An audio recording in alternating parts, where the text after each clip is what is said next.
Well, hello, everybody, and welcome to AWS Security Live, streaming to you live from a special place.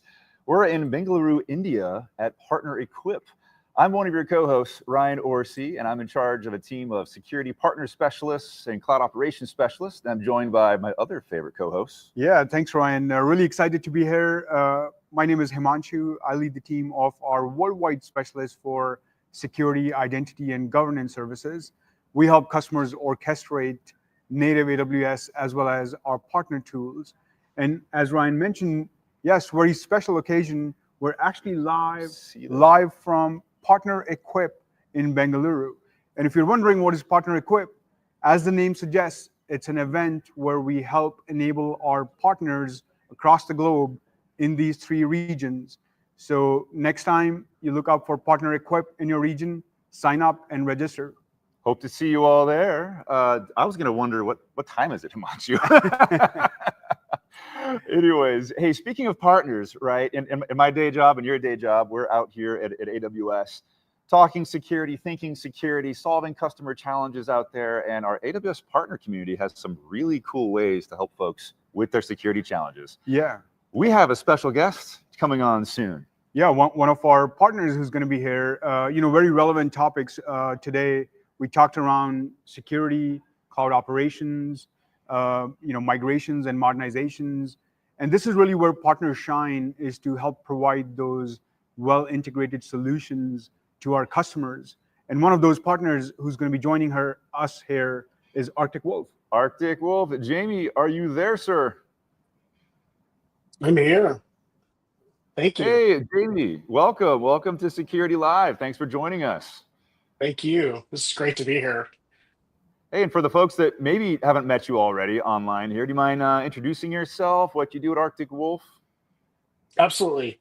So my name is Jayme Johnston. I'm one of the principal security architects. I have global responsibilities for some of our field operations, and I've done a fair number of things from an intro perspective. So I've done some R&D and some Q&A on the software side, technical product management, business development, field CTO roles, technical product marketing or management.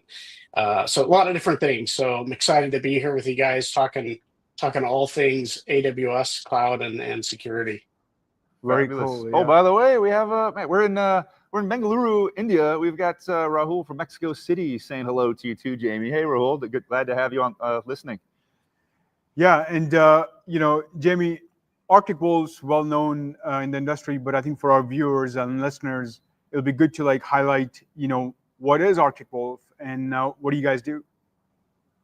Yeah, so primarily we're a security operations company. So what we try to do from a services and tools perspective is bring outcomes to the security community. And so what we do is we try to take things that are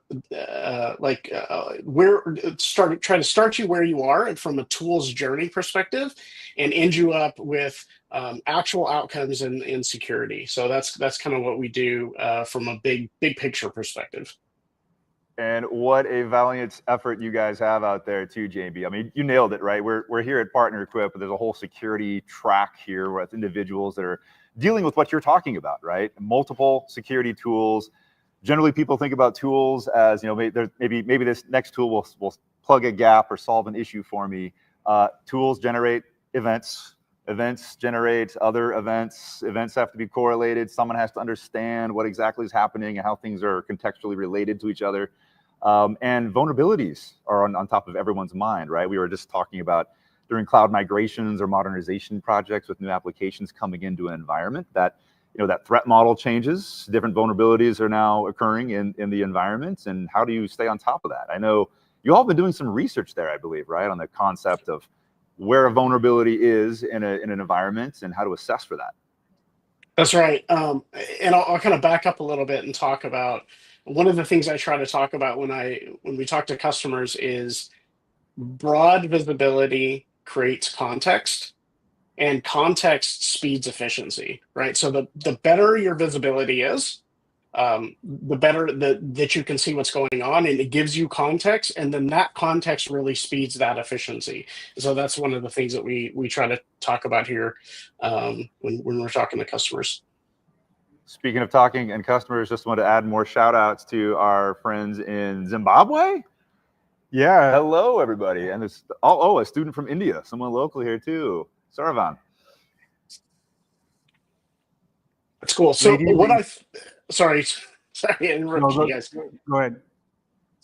So what I thought I'd do is go through. We just released the Arctic Wolf Labs threat report for 2025, and so this is data that's coming in from typically issues from IR cases, mostly on the insurance side. And so this data really represents what I wanted to do is kind of pull the top of the top of the top, and then talk about what are some of the root causes. And so the top is ransomware. And so what are the root causes of some of the ransomware findings in this report? And just to keep you on your toes, Jayme, I forgot to tell you, Security Live, here at Security Live, Himanshu and I always play a game with the guests. It's the acronym police game. You probably got me on 6 or 7 of them. Yeah, well, the only one I remember, you probably snuck a few past me, was IR, or incident response. If we do this in person one day, we'll have a little swear jar. You have to pay us some money. But for now, we'll just call it an IOU. Yeah. Yeah, I may put a buffering, in that jar, but yeah, we'll try to make that work. Awesome. Sorry, Jayme. Keep going. That was getting really good. Yeah, so I think the first thing that we want to break down is from a root cause perspective when we're looking at ransomware is what are the big categories? Like, what is the top thing of the top thing again? And that top thing is external exposure, right? It's just like it's massive, 93%. The next big category, which is really only about 6%, 6 and 7%, is the human risk side of that. And then the last one is trusted relationship, and that's a very small percentage from a practical perspective. I see. And Jayme, is this something that Arctic Wolf offers as a packaged offering to customers? Like, how does this research team's valuable insights reach to the customers? Good question. Yeah, it's a great question. So we have in the AWS marketplace, we have a free scanner. It's an external scanner for external exposure, and it goes through some of these top things that we're talking about. In fact, it scans for things like RDP, which is a big category. It scans for the top 100 vulnerabilities externally that we see customers coming into IR with. So it's kind of like, instead of dealing with in 2025, we had 40,000 vulnerabilities, the most of any year so far. So again, trending up. But if you kind of put that funnel back down and go, let's just look at this from a perspective of trying to eat the elephant one bite at a time. Then what we could do is kind of flip that pyramid down and go, okay, what are the things that we can go knock off quickly from a risk perspective? Well, and Jayme, some of your other colleagues over there did give us this report ahead of time. I just made a note. I highlighted on the side here.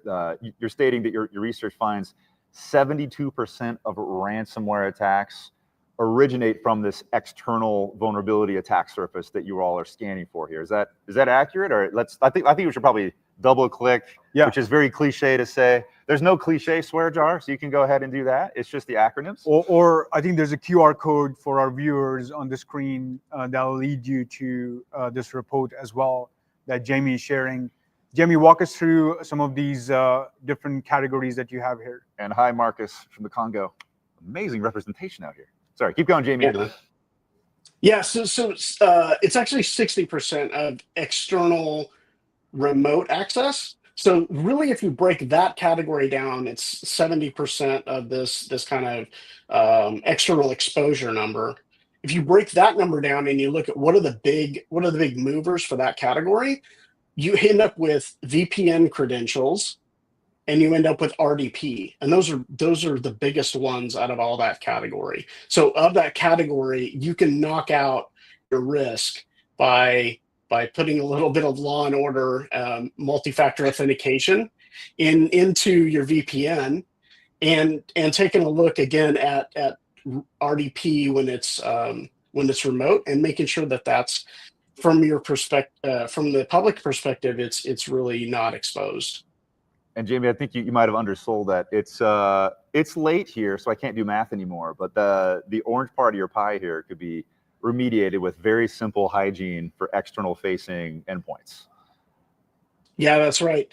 So of that 33.2% at the top of the pie chart, 70% of that category is made up of 10 vulnerabilities. Wow.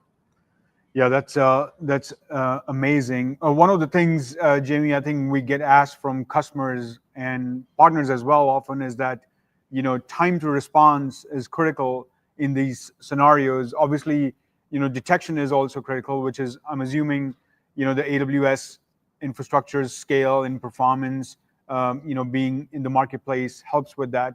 However, when it comes to addressing these vulnerabilities or tackling them, give us some insights into how important is the SLA or the service level agreement. Ooh, I almost was going to get you, my own friend here. During which I assume the mean time to respond, or MTTR as known as in the incident response world, becomes very crucial. So what tools and services are available, from partners like yourself that customers can leverage? Yeah, and I would say the first thing that we want to talk about when we talk about vulnerabilities and vulnerability programs is really that, and that is, it's a program. So if you come at vulnerabilities with I'm going to scan some stuff, and when I get to it, I'm going to patch it. That's kind of when we when we end up in the pie chart, right? So what we really want to do is we want to put a program around this. And if folks are struggling with that side of things, whether we're talking about understanding the scanning side of that, whether we're talking about the priority of the vulnerability itself, whether we're talking about even partnerships, to make sure that when you have like a lot of vulnerabilities come in all at once, that we've got somebody set up to go help with some of those resourcing, like all that's really part of the program. And I think in order for us to get our hands from an industry perspective around vulnerabilities, you've got to take a programmatic approach, right? Totally. And I would agree, like in other conversations too, Jayme, your comments are resonating here. Program or operationalizing your security tools. We're talking vulnerability management or threat detection kind of a tooling here. And that the other big pieces of that, I would assume when we are talking to others, is tools, but there's also people that are trained on understanding the tools, how to deploy them, how to operate them, and how to deal with the alerts and events coming from the tools. And that last part of how to deal with would be sort of the process, tools, people, and process. So their process, do they have playbooks, run books to address these things? So to Himanshu's point of what do they do when a serious vulnerability is detected? And that's your concept of a program, if I'm not mistaken? Yeah, 100%.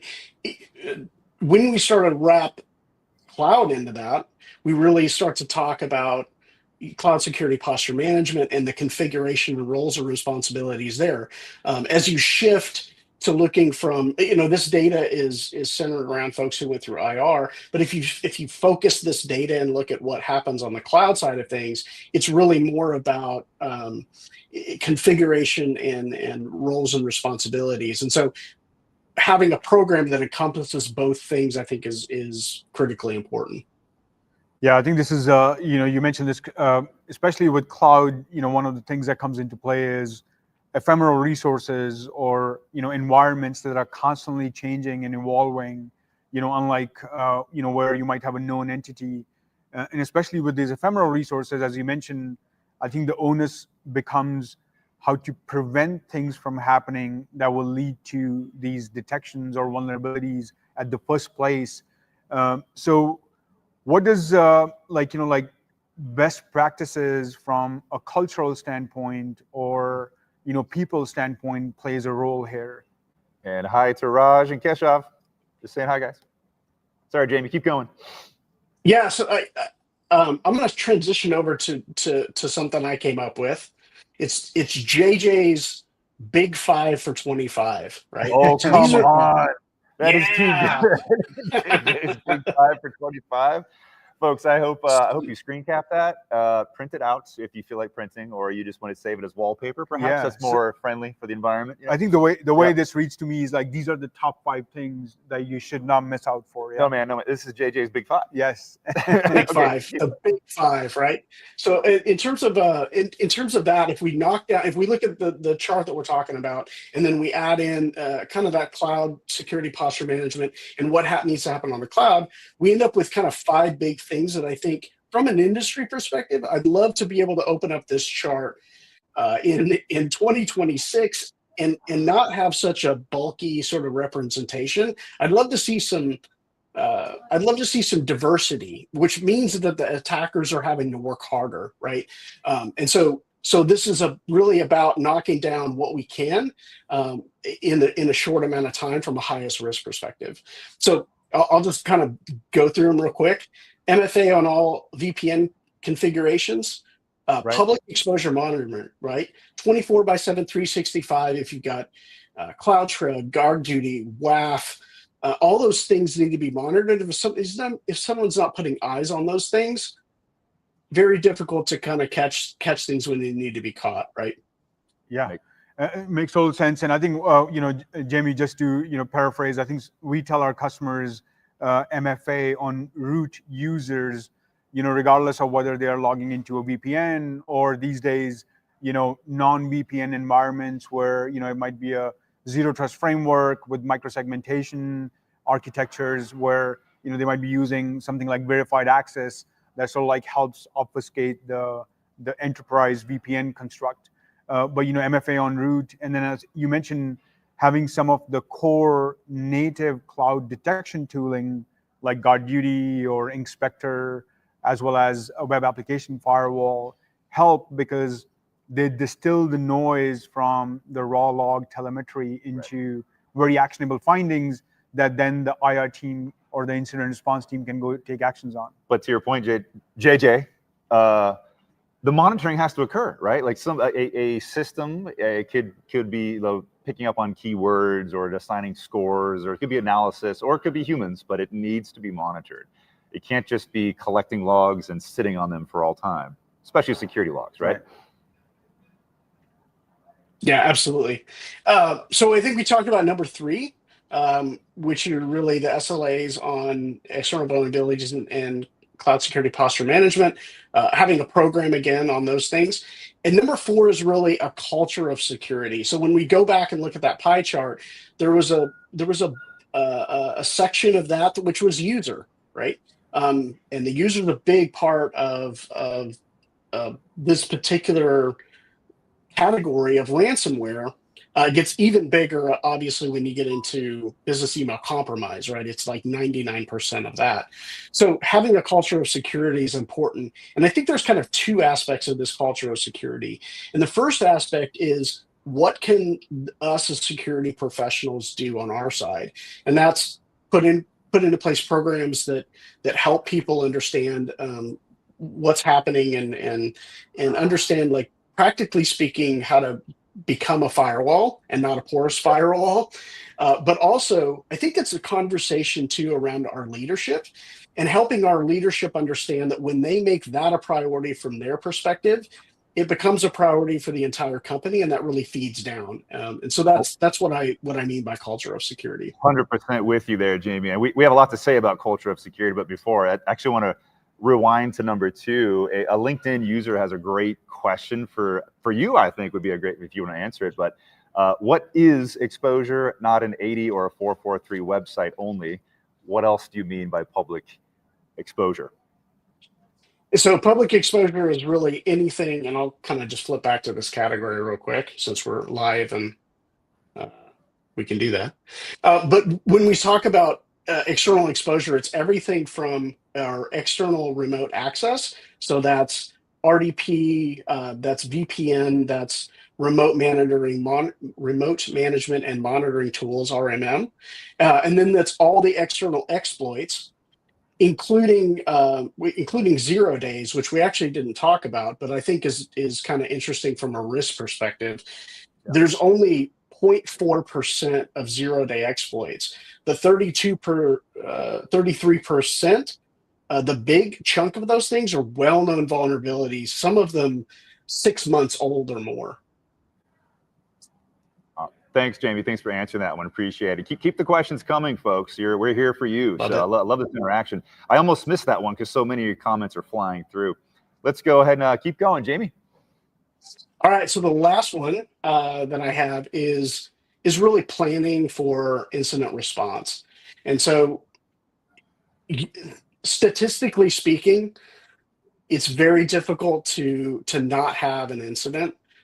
There's just a lot of things that a security organization has to deal with. And so having that plan for incidents response and understanding what's going to happen, who's going to be involved is really critically important. And it really speeds time to get back to business continuity.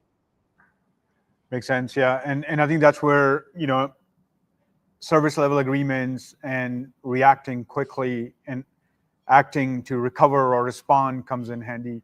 I think with now trends changing towards, everyone wants to talk about generative AI, which is not necessarily leveraging generative AI for business tooling, but we also talk about how generative AI is helping security teams.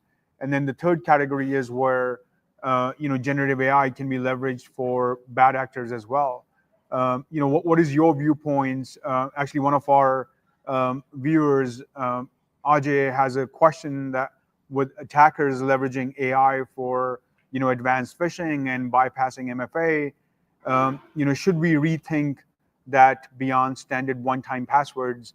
And this goes into the concepts of how Gen AI is changing the trends for both from attack vector perspective as well as helping the security team's operations. And I think he even offered a suggestion like continuous biometrics instead of one-time checks, right? Oh, yeah. I think the way to think about that, the answer to that question is really going to be contextual around how your security posture looks like right now.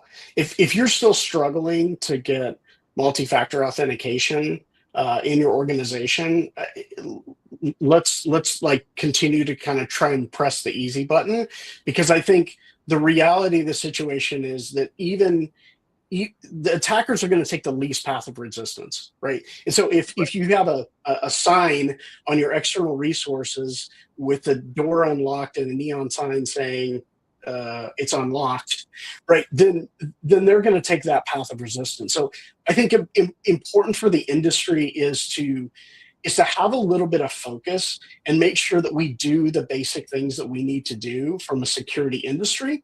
And then if folks are, again, a little bit farther in their maturity from that perspective, then those folks, can get more granular.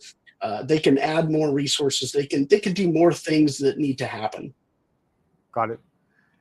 And then, you mentioned, Jayme, a lot of this comes from, the security best practices that we share for AWS customers. But, customers who might be using some of these detection tools, where and how, Arctic Wolf as a partner helps with not just, best practices around incident response or threat research, but also going in and orchestrating or correlating these events and findings for them. So back to your AI conversation, which is important. So one of the things that we think about from a platform perspective is, what does the funnel look like from our platform has roughly 8 trillion observations coming in every week. That's a significant portion. Thank you, by the way, to AWS who makes that possible for us. But when we think about that, we think about it like a funnel, right? So when the first funnel comes in and you've got a massive amount of observations that are coming in from all different kinds of telemetry and tools, what do we need to do to knock those down to something that a human can look at? And then how do we enable the human from an AI perspective to put on an Iron Man suit, right? How do we enable that human to be to be really good and precise at picking out what needs to happen and what needs to be looked at from a customer's perspective, and that's how we kind of knock that funnel down. And as a general, sorry, go ahead. You're actually, as I say, you're actually speaking perfectly to another LinkedIn user's question here about how Gen AI can be utilized in monitoring was their question, but I think where you're going is also analysis. So please keep going, Jayme. Yeah, so it's two things. It's from a platform perspective, how do you help knock down the noise? So how do you knock down the signal to noise ratio? And then secondly, it's how do you enable humans to do their best work and to give them the context that it needed to speed that efficiency. Got it. And you talked about the platform, Jayme. I'm assuming this is a security operations platform that Arctic Wolf offers. We do. We have a security operations platform. It's a big one. So we have over 1,000 security engineers. Again, we have 8 trillion events per week, and that actually roughly comes down to about 1 ticket a week for our customers. So we're trying to provide security outcomes. So it's not just about providing additional tools, it's about taking those tools and making those tools effective and efficient and giving you the least amount of work to be able to be done from a security perspective so that we're keeping customers safe. And so we have, from a module perspective, we have the modules which we're doing 24/7 by 365 monitoring. In our MDR service, we have our managed vulnerability service, and then we have a managed security awareness. Yeah, yeah. Hey, Swear jar. Putting them in. I know you. Managed detection and response. Oh, speaking of Yes. response of Jayme, I believe we recently entered a partnership with you all, AWS, the Arctic Wolf, around the AWS security incident response partner programs that we've been. So for the folks that aren't aware, and I just would love to get your perspective, the concept is Arctic Wolf with all the different technology you have for helping customers out, and AWS with the infrastructure and threat detection services that we have and visibility, together providing incident response services, AWS incident response responders and Arctic Wolf. We call it what? Team sports? Team sports, yeah. It's a team sport when you're dealing with an incident together. What's your perspective on that? Well, I'll just go back to that. Broad visibility creates context and content speed efficiency. So we have a lot of data, but AWS has a lot of data, right? So there's a ton of information there. Being able to kind of take that visibility and provide, again, those outcomes to folks and get them back to business continuity quickly, I think it's an important relationship that we have together. And I think we're all excited here at Arctic Wolf about continuing that relationship and seeing how we can best help our customers. Awesome. Jayme, we're coming up to time here. We like to close out on a lighter note. Since here we are in some time zone, live from Partner Equip in Bengaluru. Where was your last trip where you had to dial in, at an odd business hour? Oh, that's a good question. So I think I've had some things that I used to travel to India actually a couple of times. I had some Germany and some other trips like that. Yeah, India for me, like from a time zone perspective, that's a big one, right? I haven't been to Australia, so that would be an even bigger one. But the ones in India were a little bit difficult. So hats off to you guys. We're just getting started. Don't worry about us. We're just getting started. By the way, speaking of Australia, I was joking with Ryan, we're going to soon do Fun with Flags because, we've done it from Australia, Japan, India. All over the place, UK. But to our listeners and viewers, we're committed to this mission of bringing our partners and AWS's security best practices. So stay tuned. Jayme, thanks for joining. And everyone, don't forget to get the Arctic Wolf Jumpstart Threat Scanner on AWS Marketplace. You can scan that QR code that you see in the top right of your screen here. We'll be right back with the next segment of Security Live. Jayme, thank you for joining us. Take care. Thanks, Ryan. Thanks.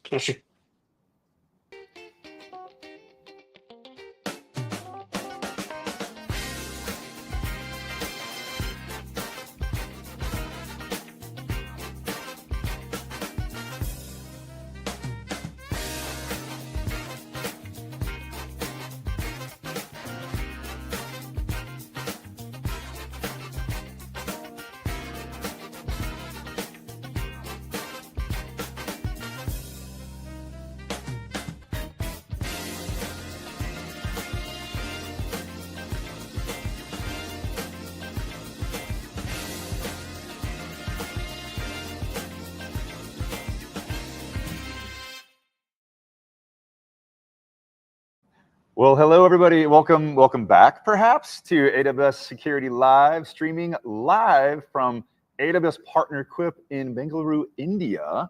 Kind of a special edition today. I'm one of your co-hosts, Ryan Orsi, and I lead a team of people here at AWS that are partner specialists in security, identity, cloud governance, cloud operations, and I'm joined by my other co-hosts. Yeah, thanks, Ryan. My name is Himanshu. I lead the team of our securities and identity and governance specialists who specialize in helping customers and partners orchestrate their security outcomes using either native tools or our partner solutions.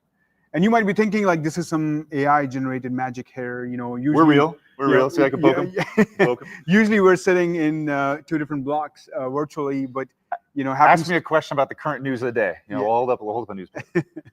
Happens to be a special occasion where we are actually talking to a lot of different partners in Asia Pacific region, with our partner Equip in Bengaluru, and a lot of interesting topics are coming up. Oh, you definitely get trends, cybersecurity trends by part of the world, by industries that folks are operating in here in the countries. It's been great experience. Great experience, yeah.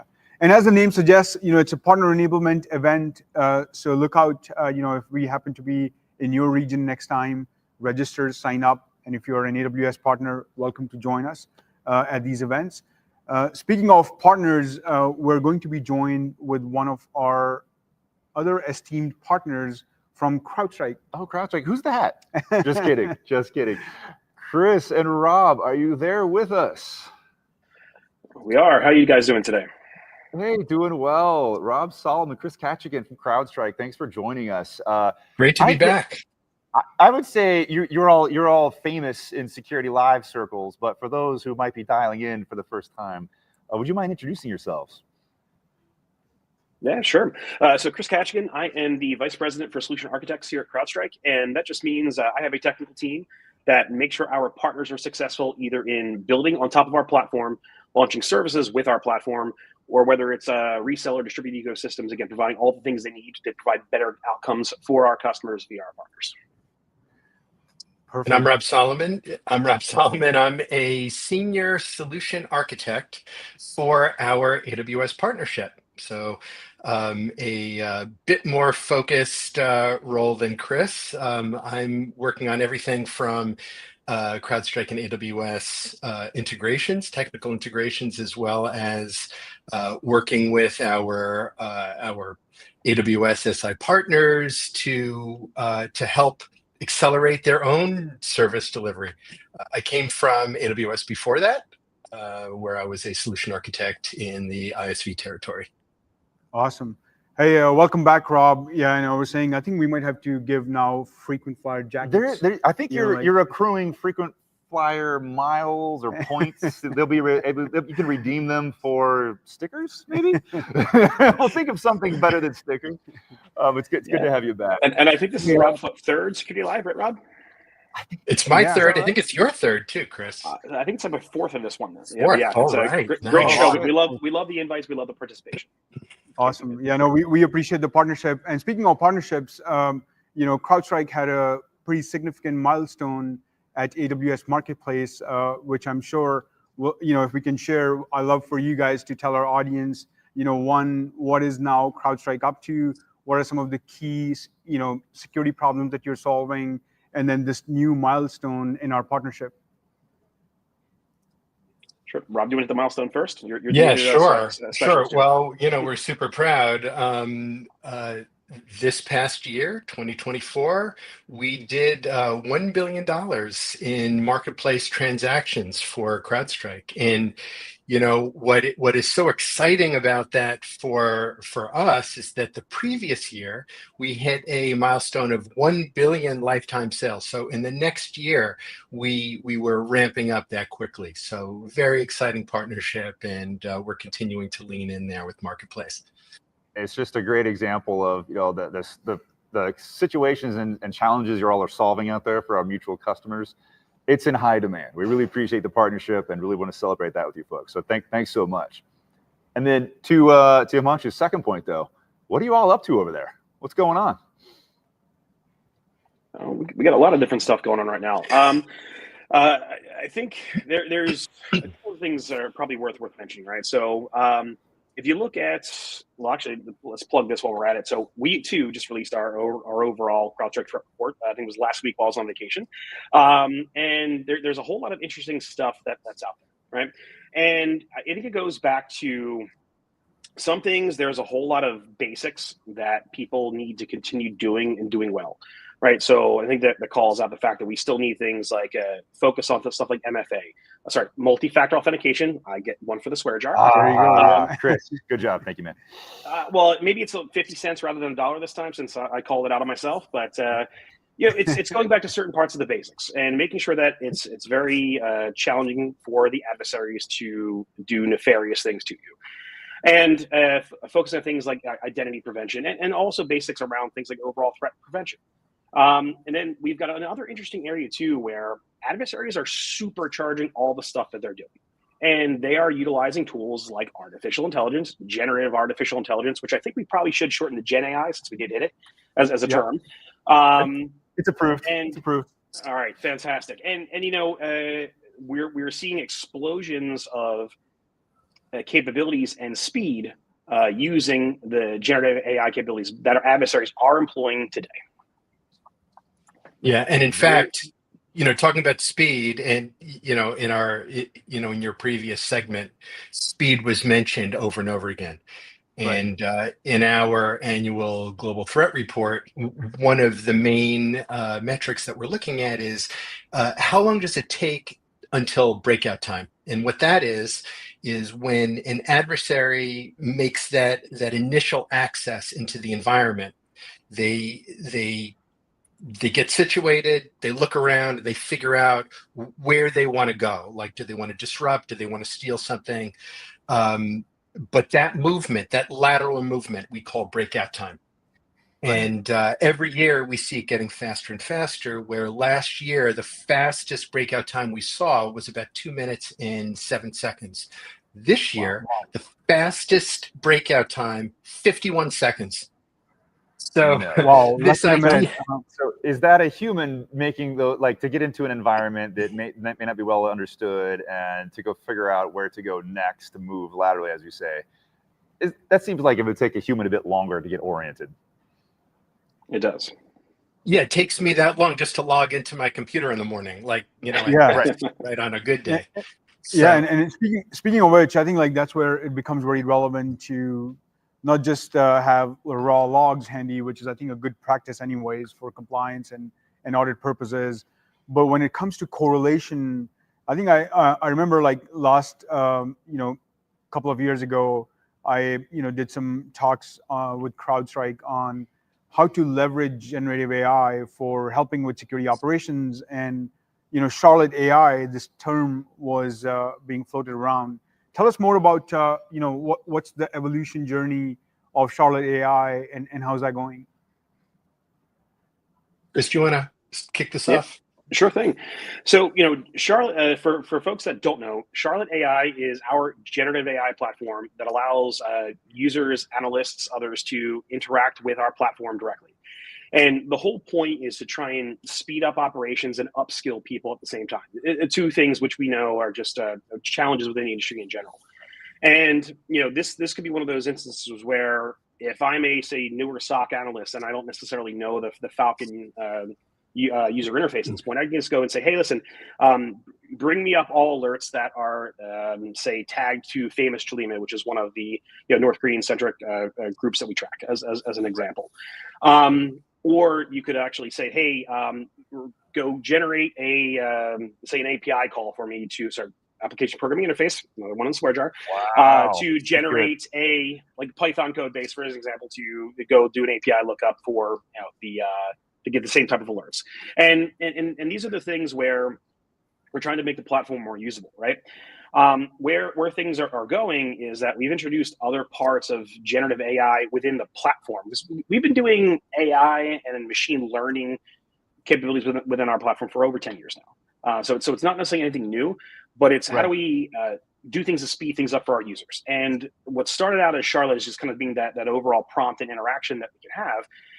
We've introduced other capabilities like our, for example, our incident workbench, where we have Charlotte plugged in there, and other parts of the platform. And what's really nice about this is that Charlotte and the rest of the generative AI tools that we have will go through and we can say, hey, for an incident where there's hundreds or even thousands of, say, alerts or detections that are part of this overall incident, we can have it do the summarization so you can give you that fine bit of context, right? So that you can make an overall decision at, say, the highest business level, right, to determine what your business impacts are going to be. But also Charlotte now provides guidance as well and remediation tasking so that you can say, we recommend you X, Y, and Z as a set of sequences for the human to initiate. And at some point in the future, we're gonna turn it on so that customers, when they trust it enough, click the button and they can do it themselves. Now that feature is not live yet, but that's what's coming and that's what's going.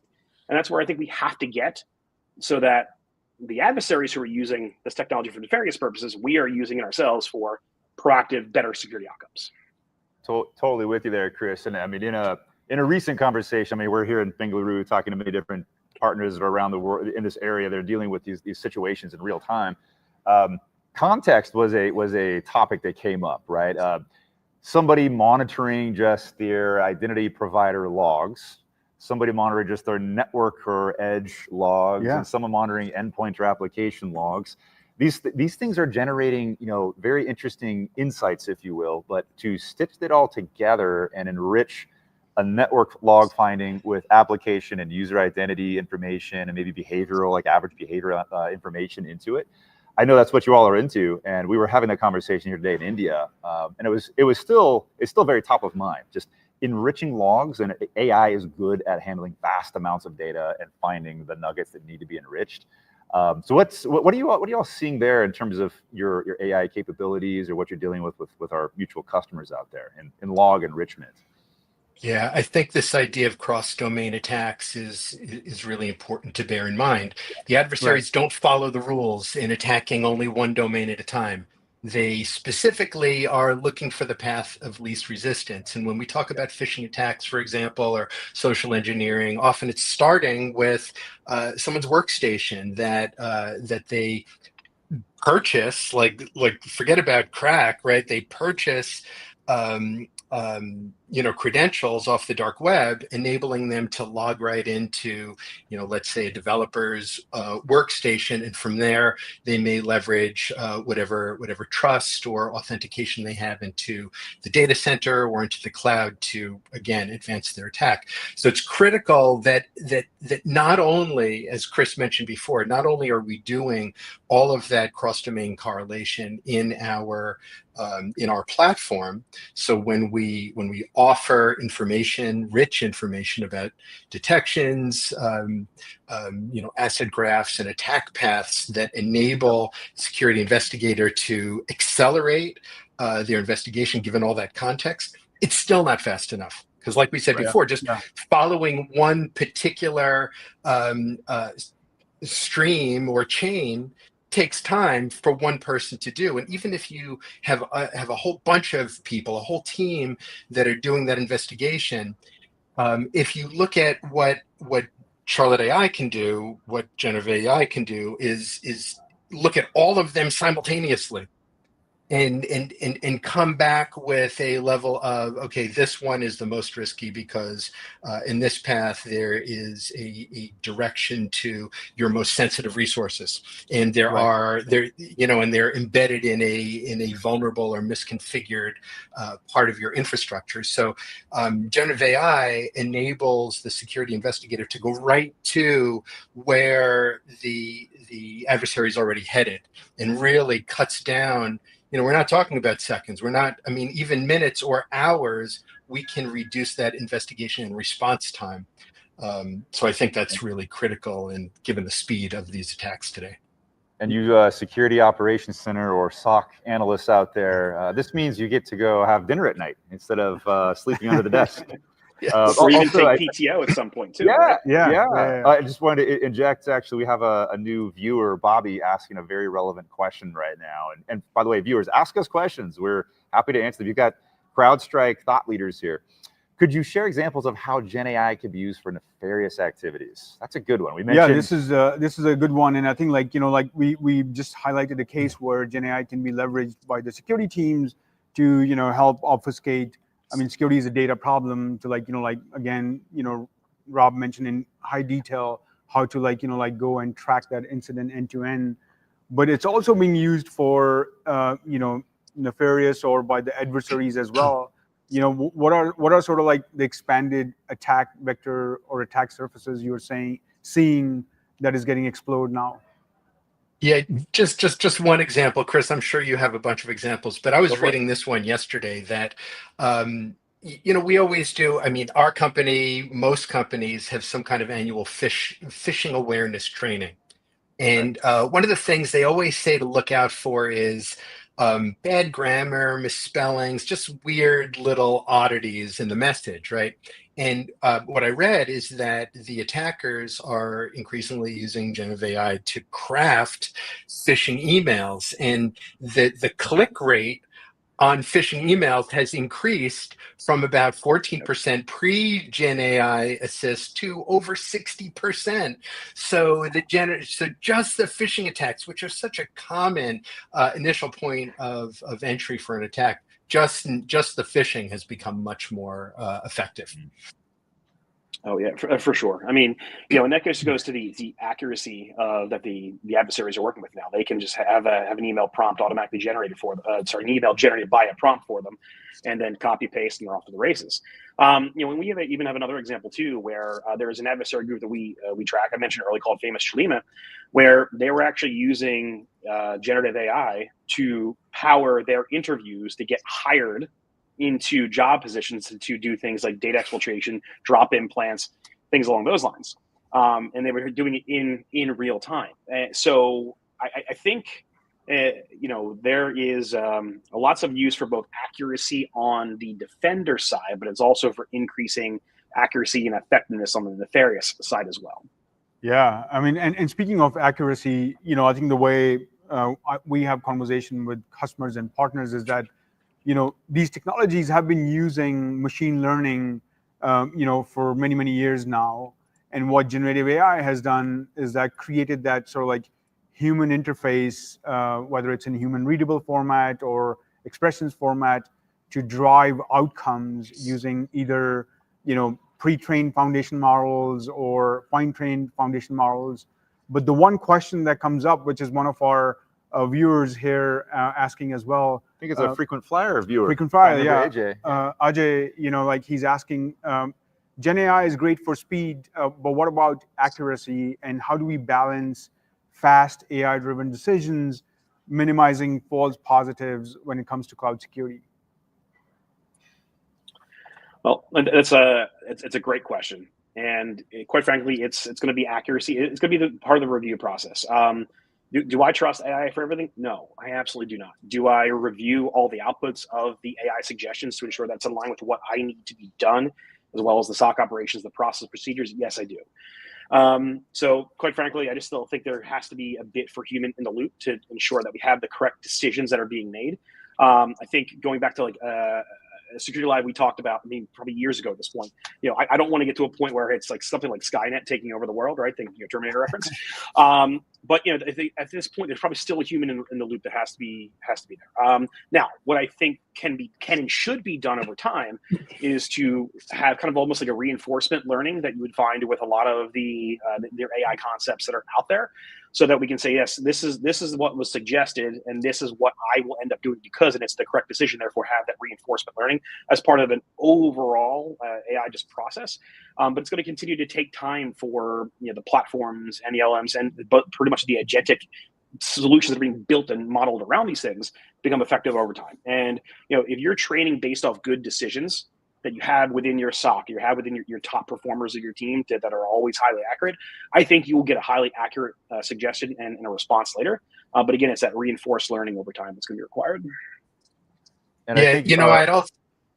Oh, sorry. Go ahead, Rob. Sorry. I just want to add to the answer just about false positives. Everybody wants to minimize false positives. We do a great job of minimizing false positives, but at a certain point, there's a trade-off between false positives and false negatives. If you reduce too many, your rate of false positives, now you're going to start missing potential true positives, and that is a huge risk.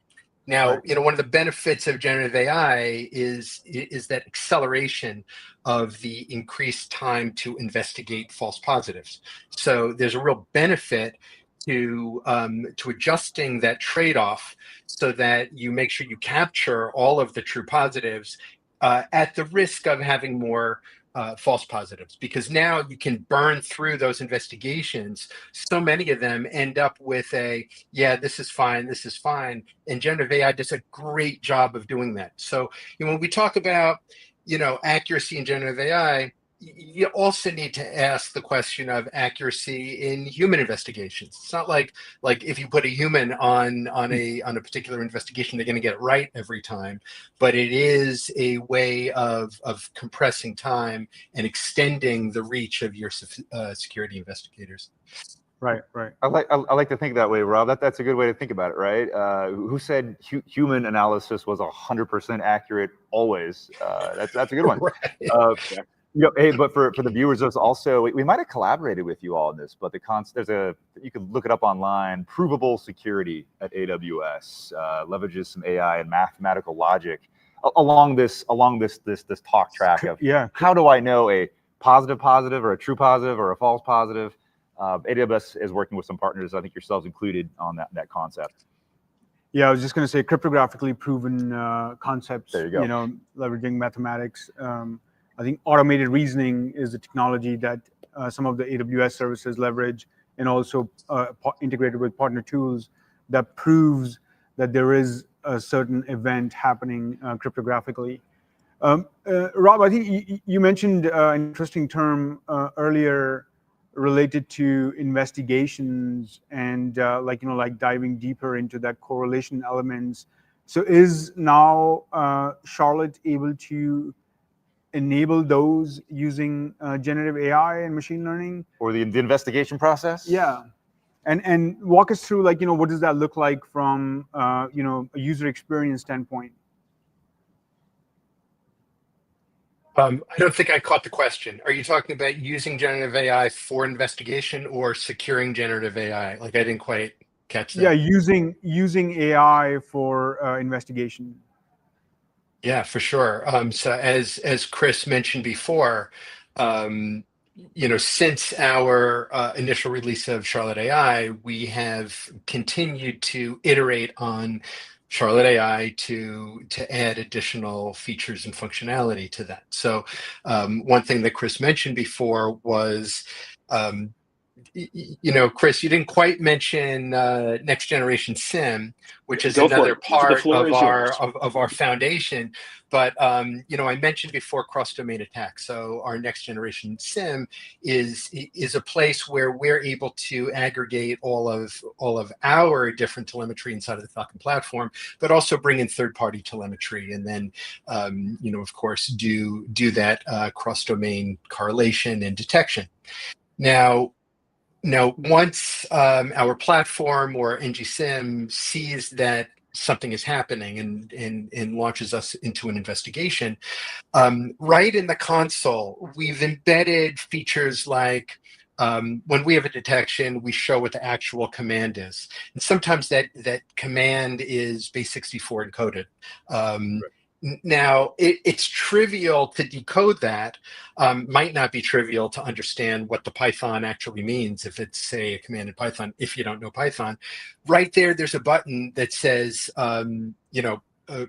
asking for Charlotte AI to interpret it. Charlotte AI, in seconds, will completely decode it and explain exactly what's happening in there. So that's sort of one aspect of it.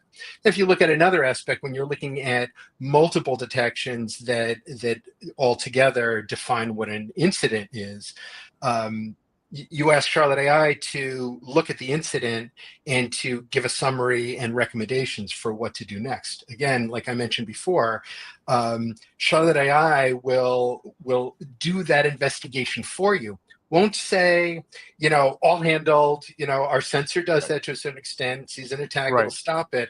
But in one of these more complex investigations, Charlotte AI will say, here's where your biggest risk is. Do this first. This is what's actually happening. You might want to bring some other people involved. And in our platform, we also, support multiple security investigators sort of working together on a single incident wherever they are, whether they're online at the same time or whether they're on different shifts. Everybody's able to work that same incident globally in a distributed fashion. So, as you mentioned before, IR is a team sport. So again, you have this combination between people working together, using their domain knowledge, using their IR expertise, their incident response expertise, but also having this constant investigation, this assistance that makes sure people are on the right track, looking at the right things, and not losing any time in the actual investigation.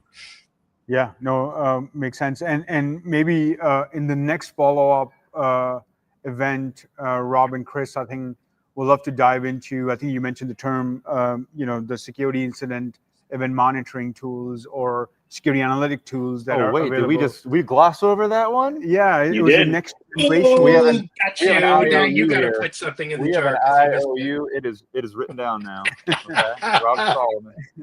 And I think where I was headed towards is that because we mentioned earlier, it is a data problem, and we know there's an industry standard or open standard now available, the Open Cybersecurity Schema Framework. And I think I'll be very curious, after there's some analysis done and integrations how does using that open standard schema format makes it easier or improves the performance to get those analytics. And I think I'm excited to see using that powered with some of the Gen AI tooling, should further benefit the security industry as a whole. Yeah, I think that having those consistent standards definitely accelerates even what our generative AI assistants can do. Something that we've also added to our, thank you for defining next generation SIM product, is since we're able to bring in all of this multi-party data, we have also implemented AI-enabled parsers so that when a new data source comes in just by providing a sample, one of the new features is we can look at that and create a set of mappings that given new information, new samples, can continually improve its fidelity. So again, really, there's so many places that generative AI can accelerate the investigation. Once again, you're getting people home for dinner, for soccer practice. You're really increasing the lifestyle and the life expectancy of security analysts out there, folks. Or using that time for constructive tooling. Absolutely. Hey, we're running out of time, but we have to leave you with the most hard journalistic question you've ever received in your life. Really quickly, rapid fire. What's the last thing you ordered on Amazon.com? Oh, I ordered a sort of window film for my bathroom so people can't see in the bathroom, but light comes in, just like one of those yeah. All right, and for me, I ordered somebody a groovy little dumpster fire light T-shirt. I just checked my motor on my phone here, and I had it sent to their house because the certain situation someone was handling. Yes. You sound like a really good friend, Chris. You could keep around. Yeah. Chris and Rob from CrowdStrike, thank you for joining us, folks. Security Live streams every other Tuesday, 8 to 9 a.m. Pacific. We'll see you next time. Thanks for joining us, folks. Thanks, guys. Thank you.